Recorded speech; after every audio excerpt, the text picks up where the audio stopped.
Haya kwa media Mswaga Net promoter number 1 kanda Ankole Media nindije mukiyone yo kubasa kutishangaho tujyamugera gwagwizi kandi jinyukira ko yabagambata tujyamizi tujyamugera gwabiso Asmani bakanja ngobe bintu neza abakaza mizi kandi abakazi ningira kubara muri kimwe no kushanga bona niberunda so oyine yo ka girlfriend Asmani Katine Riyodi batwara kantaka so imwe bakutakutambura kubasa kurebaho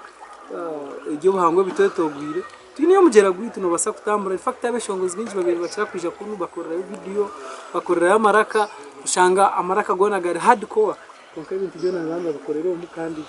ujyamugera uguba kweta ugwa River Gwiz aha ni side wagaranya kisi kandi no mugera muhango munonga kubana kugenda gutora kugenda guzana kagenda so bereka amabarago abeshongozi bijire bakorera bingi bakorera videos kandi n'ibintu bingiye bikorerwa hano uramushija sera ariyo nakora cyo kweta fishing ingashi ukwata mu eginyanga so bantabitwa batakimanya ngo no bari muri cyo kweta eginyanga kandi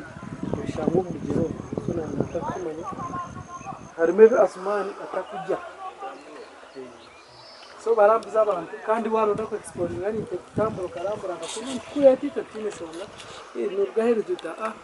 Abankole Media mbaze mu ndara ryaragiye mu kirangure mu myanya je mu kwani mutambura kandi imbaragani santwenda kubaretera bingi kasese tuzakuza yuru kunjira tuzakuza yuri hamwe hone Abankole Media tukapcharinga all parts of Kole